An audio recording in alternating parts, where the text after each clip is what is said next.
नमस्कार मित्रों, इस समय आप ट्रांसवर्ल्ड रेडियो इंडिया की प्रस्तुति सत्यवचन कार्यक्रम देख रहे हैं और मैं इस कार्यक्रम में आप सबों का स्वागत करता हूं।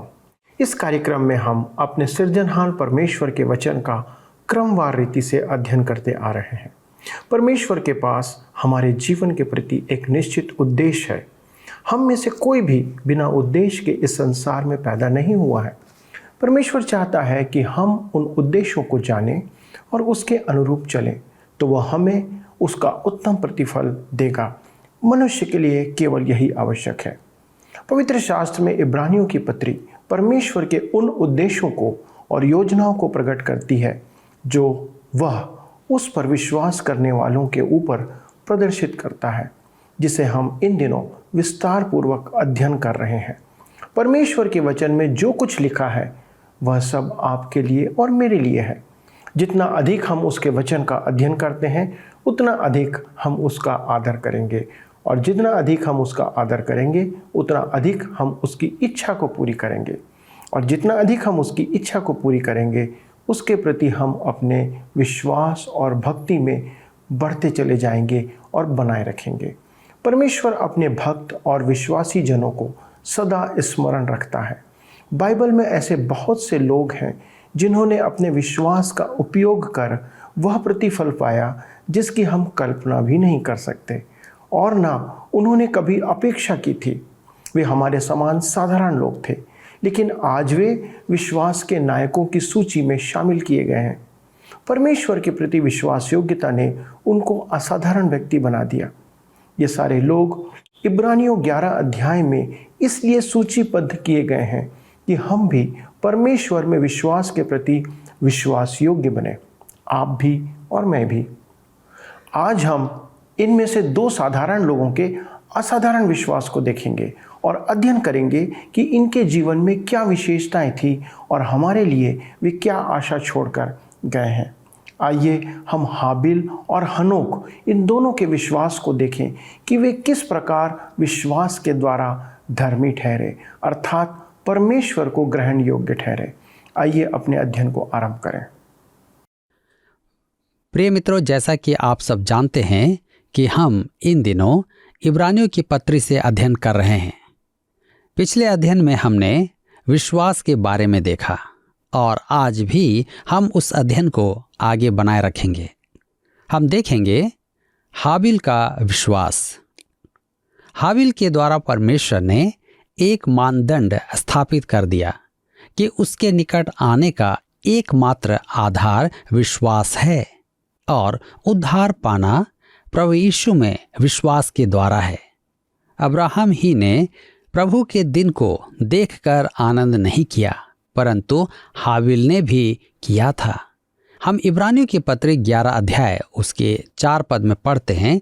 यहाँ पर इस प्रकार से लिखा हुआ है, विश्वास ही से हाबिल ने कैन से उत्तम बलिदान परमेश्वर के लिए चढ़ाया, और उसी के द्वारा उसके धर्मी होने की गवाही भी दी गई, क्योंकि परमेश्वर ने उसकी भेंटों के विषय में गवाही दी, और उसी के द्वारा वह मरने पर भी अब तक बातें करता है। आइए हम उत्पत्ति की पुस्तक में कैन और हाबिल की कहानी को देखें। इन दोनों भाइयों में क्या अंतर था। उत्पत्ति की पुस्तक 4 अध्याय उसके 1 पद में लिखा है, जब आदम अपनी पत्नी हव्वा के पास गया तब उसने गर्भवती होकर कैन को जन्म दिया और कहा, मैंने यहोवा की सहायता से एक पुरुष पाया है। मित्रों, उसके कहने का अर्थ क्या है कि उसने एक पुरुष पाया है। परमेश्वर ने हव्वा से कहा था कि उससे एक पुरुष उत्पन्न होगा, और शैतान से कहा था कि उसमें और उसके वंश में और स्त्री के में परस्पर बैर रहेगा। वह शैतान का सिर कुचलेगा और वह उसे एड़ी में डसेगा। उत्पत्ति की पुस्तक 3 अध्याय उसके 15 पद में हम इसे पाते हैं। आदम और हव्वा को इसका ज्ञान नहीं था कि पाप का संघर्ष बहुत लंबा चलेगा। वे सोचते थे कि उनका पहला पुत्र ही शैतान का सिर कुचल देगा, परंतु कैन तो उद्धारकर्ता होने की अपेक्षा हत्यारा बन गया। तब हम उत्पत्ति की पुस्तक 4 अध्याय उसके 2 पद में पढ़ते हैं, जहां लिखा है, फिर उसने उसके भाई हाबिल को भी जन्म दिया। हाबिल भेड़ बकरियों का चरवाहा बन गया, परंतु कैन भूमि पर खेती करने वाला किसान बना। यद्यपि ये दोनों युवक एक ही माता पिता से उत्पन्न भाई थे, दोनों सर्वथा विपरीत मानसिकता रखते थे। हम उनकी तुलना आज किसी परिवार के 2 बालकों से कर सकते हैं। एक बालक बहुत अच्छा पढ़ लिख कर मान लो डॉक्टर बन जाता है, जबकि दूसरा बालक पढ़ाई छोड़कर बुरे मार्गों में पड़ जाता है। आप इस विषय में क्या कहेंगे? मनोवैज्ञानिक तो कहेगा कि अच्छा बालक माँ के पूर्वजों पर गया है और बुरा बालक पिता के पूर्वजों पर गया है। अब कैन और हाबिल के विषय में यह सिद्धांत लागू नहीं होता है, क्योंकि उनके पूर्वज तो थे ही नहीं। अतः यहाँ आनुवांशिक गुणों का सिद्धांत लागू नहीं होता है। आज के विचार में वातावरण मनुष्य को बदल देता है, परंतु कैन और हाबिल पर यह विचार भी लागू नहीं होता है। उनका वातावरण और आवासीय परिस्थितियां भी एक ही थीं। तब हम देखते हैं उत्पत्ति की पुस्तक 4 अध्याय उसके 3 पद में लिखा है, कुछ दिनों के पश्चात कैन यहोवा के पास भूमि की उपज में से कुछ भेंट ले आया। ध्यान दीजिए, कुछ दिनों के पश्चात अर्थात विश्राम दिवस पर। यहाँ विचार यह है कि वह किसी निश्चित स्थान पर अपनी भेंट चढ़ाने आया था। उत्पत्ति की पुस्तक 4 अध्याय उसके 4 और 5 पद में लिखा है, और हाबिल भी अपनी भेड़ बकरियों के कई एक पहलौठे बच्चे भेंट चढ़ाने ले आया और उनकी चर्बी भेंट चढ़ाई। तब यहोवा ने हाबिल और उसकी भेंट को तो ग्रहण किया, परंतु कैन और उसकी भेंट को उसने ग्रहण न किया। तब कैन अति क्रोधित हुआ और उसके मुंह पर उदासी छा गई। मेरे मित्रों, अब प्रश्न यह है कि उन दोनों की भेंटों में क्या अंतर था? दोनों ही ने परमेश्वर की श्रद्धा भक्ति में भेंट चढ़ाई थी। नहीं, ऐसा नहीं था। परमेश्वर ने उन्हें मेमना चढ़ाने का निर्देश दिया था, क्योंकि मेमना प्रभु यीशु का प्रतीक था। अब कोई कहे कि उत्पत्ति की पुस्तक में यह नहीं लिखा है, परंतु इब्रानियों का लेखक कहता है, विश्वास ही से हाबिल ने कैन से उत्तम बलिदान परमेश्वर के लिए चढ़ाया। कैसे विश्वास से? विश्वास क्या है? रोमियो की पत्री 10 अध्याय उसके 17 पद में पौलुस कहता है, अतः विश्वास सुनने से और सुनना मसीह के वचन से होता है। अतः विश्वास सुनने से और सुनना मसीह के वचन से होता है। हाबिल को परमेश्वर का प्रकाशन प्राप्त हुआ था और कैन को भी प्राप्त हुआ था, क्योंकि दोनों एक ही परिवार के थे, परंतु कैन ने उसे तुच्छ जाना और अपनी इच्छा का बलिदान चढ़ाया। यहाँ पहली घटना है कि किसी ने अपने कर्म परमेश्वर को चढ़ाए। आज भी अनेक जन परमेश्वर के समक्ष अपने कर्म रख रहे हैं। कैन अपनी फसल लाया था और हाबिल ने मेमना बलि किया। यदि आप हाबिल से पूछ सकते कि उसने ऐसा क्यों किया, क्या मेमना आपके पाप उठा लेगा? वह निश्चय ही कहता, कभी नहीं, परंतु परमेश्वर ने इसकी आज्ञा दी है। उसने मेरी माँ से कहा था कि उसके से उत्पन्न एक उद्धारकर्ता आएगा और उसी उद्धारकर्ता का प्रतीक यह मेमना है। मैं विश्वास ही के द्वारा उस उद्धारकर्ता और मोक्षक की बाट जोह रहा हूँ। परमेश्वर ने आरंभ ही में स्पष्ट कर दिया था कि लहू बहाए बिना पाप मोचन नहीं होगा। मेरे मित्रों, हम परमेश्वर के पास एक आधार पर आते हैं कि हम पापी हैं और हमारे पापों का दंड भोगा जाना है। इसी कारण एक मेमने को बलि होना था। वह मेमना तो पाप मोचन नहीं कर सकता था, परंतु वह परमेश्वर के मेमने का प्रतीक था जो जगत के पापों को उठा ले गया। यह बलि विश्वास के साथ चढ़ाई जाती थी। हाबिल की भेंट प्रभु यीशु की ओर देखती थी और विश्वास द्वारा चढ़ाई गई थी। यह उद्धार का मार्ग है। परमेश्वर ने आरंभ ही में मार्ग दिखा दिया था। आज मनुष्य परदेशी हो, यात्री हो या मूर्ख हो, वह यहाँ चूक न करे। प्रभु यीशु अपने आप ही में एक मार्ग है। परमेश्वर ने उसे दे दिया है कि हमारे पापों के लिए मर जाए।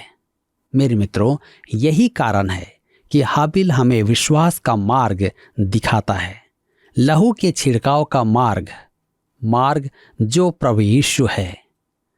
आइए अब हम देखें हनोक का विश्वास। हनोक में हम विश्वास का आचरण देखते हैं।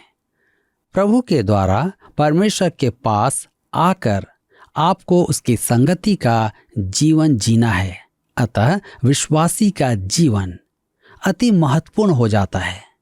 इसलिए हम अपने विश्वास के जीवन को हल्के में ना लें, परंतु इस पर गंभीरता से विचार करें कि क्या मैं सचमुच में एक विश्वासी का जीवन जी रहा हूं या अपने आप को धोखा दे रहा हूं। आज मेरा विश्वास कहाँ है, इस पर विचार करने की आवश्यकता है। हम इब्रानियों की पत्री 11 अध्याय उसके 5 पद में पढ़ते हैं, जहां पर लिखा है, विश्वास ही से हनोक उठा लिया गया कि मृत्यु को ना देखे और उसका पता नहीं मिला, क्योंकि परमेश्वर ने उसे उठा लिया था। और उसके उठाए जाने से पहले उसकी यह गवाही दी गई थी कि उसने परमेश्वर को प्रसन्न किया है। उत्पत्ति की पुस्तक अध्याय 5 में हम पहली बार हनोक का उल्लेख देखते हैं। यह अध्याय दुख का है। उत्पत्ति की पुस्तक 5 अध्याय उसके 1 पद में लिखा है, आदम की वंशावली यह है, जब परमेश्वर ने मनुष्य की सृष्टि की तब अपने ही स्वरूप में उसको बनाया।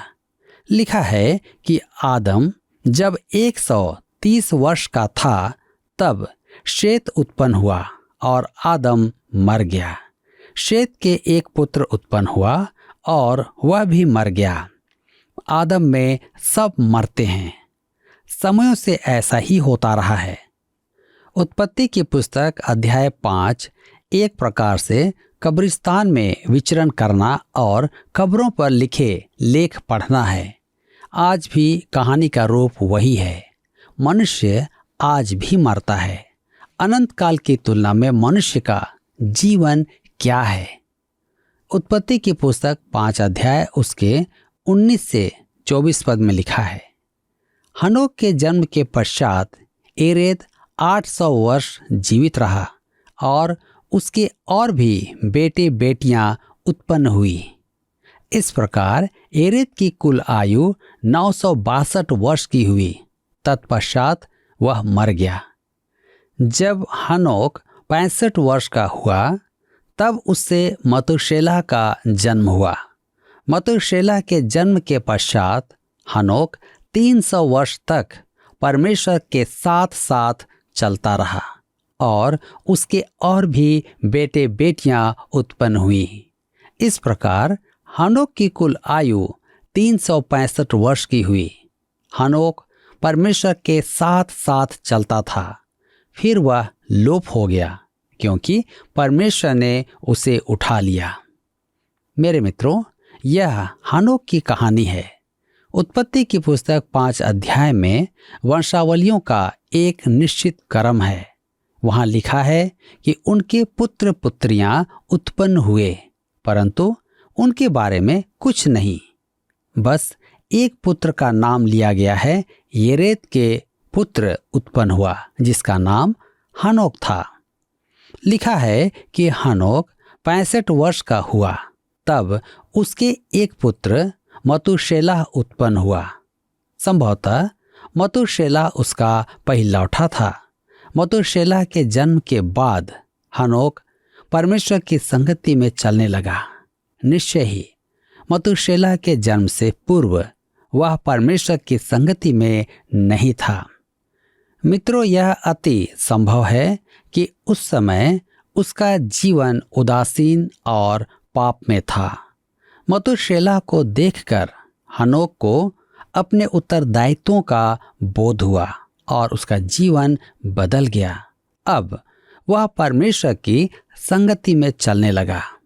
मेरे मित्रों, यदि आपके परिवार में बच्चों की उपस्थिति से आपका जीवन न बदले तो आपका जीवन एक प्रचारक भी नहीं बदल सकता है।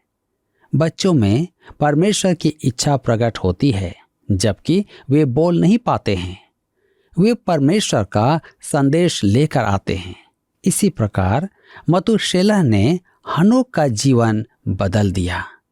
लिखा है कि उसके और भी संतान उत्पन्न हुई परंतु वह मरा नहीं। फिर वह लोप हो गया क्योंकि परमेश्वर ने उसे उठा लिया। हनोक में हम विश्वास का आचरण देखते हैं। इब्रानियों की पत्री का लेखक कहता है कि विश्वास ही के कारण वह परमेश्वर द्वारा उठा लिया गया था कि मृत्यु को ना देखे। उसके उठाए जाने से पूर्व उसकी गवाही थी कि उसने परमेश्वर को प्रसन्न किया। मेरे मित्रों, परमेश्वर की प्रसन्नता का कारण क्या था? परमेश्वर की प्रसन्नता का कारण था कि वह विधि विधान की अपेक्षा विश्वास का आचरण रखता था और उसका जीवन परमेश्वर को ग्रहण योग्य था। परमेश्वर ने उसे उठा लिया। मनुष्य के उठाए जाने की यह पहली घटना है। मेरे विचार में यहाँ हमारे लिए आत्मिक संदेश है। कुछ लोग नूह के उदाहरण द्वारा यह कहते हैं कि कलीसिया महाक्लेश में रहेगी, परंतु सच तो यह है कि नूह कलीसिया को नहीं, महाक्लेश में उद्धार पाने वालों का प्रतिनिधि है। ये लोग कौन हैं जिन्हें परमेश्वर सुरक्षित रखेगा? 1,44,000 इस्राएली तथा अनेक अन्य जाति। वे कलीसिया के अंग नहीं होंगे। प्रकाशित वाक्य की पुस्तक में लिखा है कि महाक्लेश की आंधी से पूर्व और 4 घुड़सवार निकलेंगे, तब 1,44,000 इस्राएलियों पर और अनेक अन्य जातियों पर मुहर लगाई जाएगी। यह नूह द्वारा दर्शाए गए हैं। अब यहाँ बात परमेश्वर की सुरक्षा की नहीं है। बात तो यह है कि परमेश्वर क्या कहता है। उसने फिलदिल्फिया की कलीसिया को संदेश दिया। हम प्रकाशित वाक्य की पुस्तक 3 अध्याय उसके 10 पद में देखते हैं। यहाँ पर इस प्रकार से लिखा है, तूने मेरे धीरज के वचन को थामा है, इसलिए मैं भी तुझे परीक्षा के उस समय बचा रखूंगा जो पृथ्वी पर रहने वालों के परखने के लिए सारे संसार पर आने वाला है।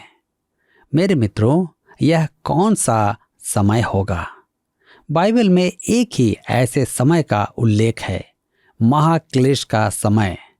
इन लोगों का प्रतिनिधि नूह है, परंतु कलीसिया का प्रतिनिधि हनोक है। हनोक जल प्रलय के समय नहीं था, वह स्वर्ग में उठा लिया गया था।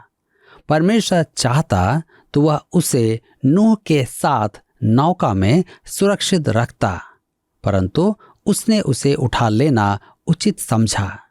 कलीसिया के साथ भी वह ऐसा ही करेगा।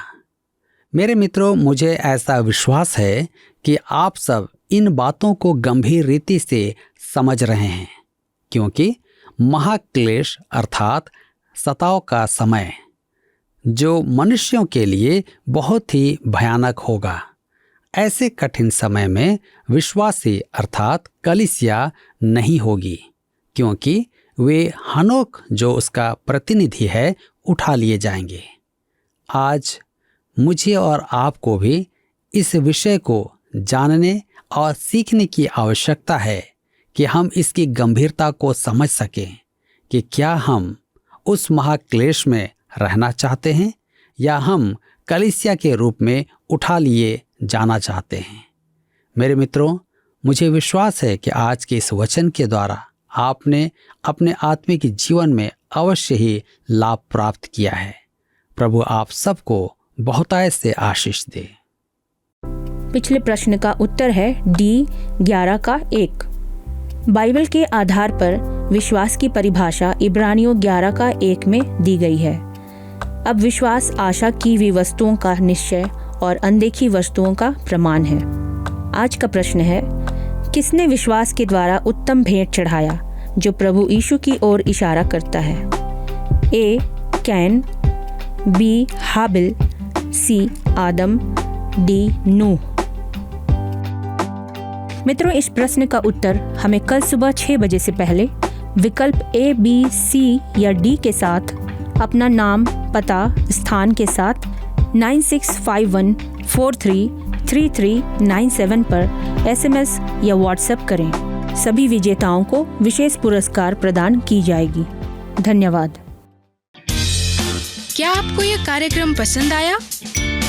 अभी हमें एक मिस कॉल करें और आप अगले विजेता हो सकते हैं।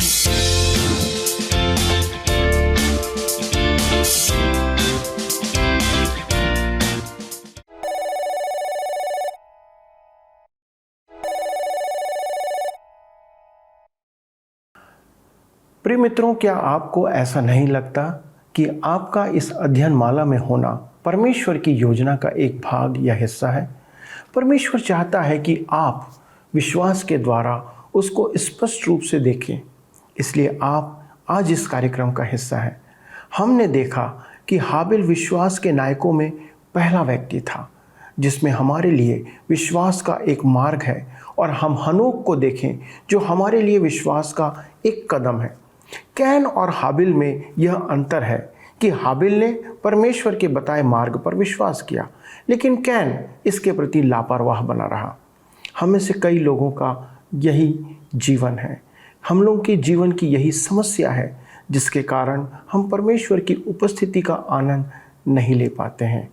कैन के लिए और उसके समय के लोगों के लिए व्यवस्था और परमेश्वर का वचन उपलब्ध नहीं था, परंतु आज हमारे लिए है। अपनी शंकाओं को दूर करने के लिए हमारे पास कई संसाधन उपलब्ध हैं, आप उसका इस्तेमाल कर सकते हैं, और इसलिए हमारे पास ऐसा कोई कारण नहीं है कि हम विश्वास के मार्ग में ना बढ़ें या भटक जाएं।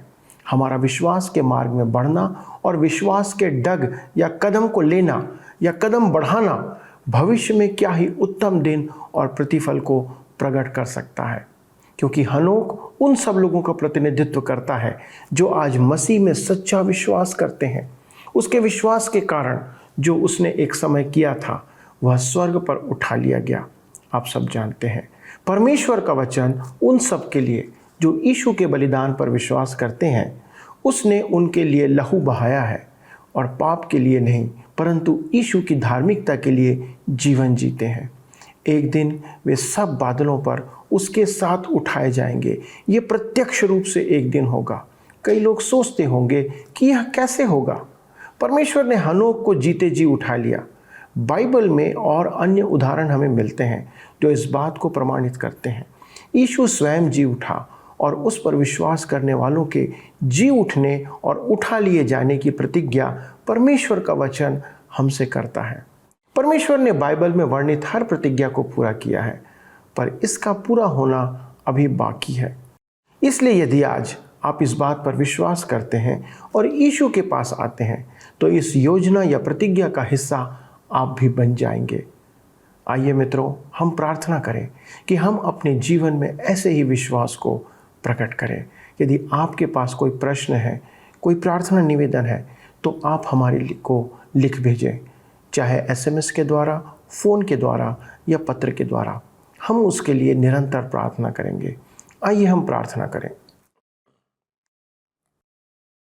हमारे स्वर्गीय पिता, हमारे प्रभु यीशु ख्रीस्ट के नाम से एक बार फिर से आपके सन्मुख आते हैं और धन्यवाद देते हैं प्रभु ऐसे विश्वास योग्यता के जीवन के लिए कि उस समय पिता लोगों ने जब आप पर विश्वास नहीं किया, जब लोग आपसे दूर रहते थे, तब पिता कैन ने, हाबिल ने और हनोक ने अपने विश्वास को अपने तरीके से प्रकट किया और उसका प्रतिफल उन्होंने पाया।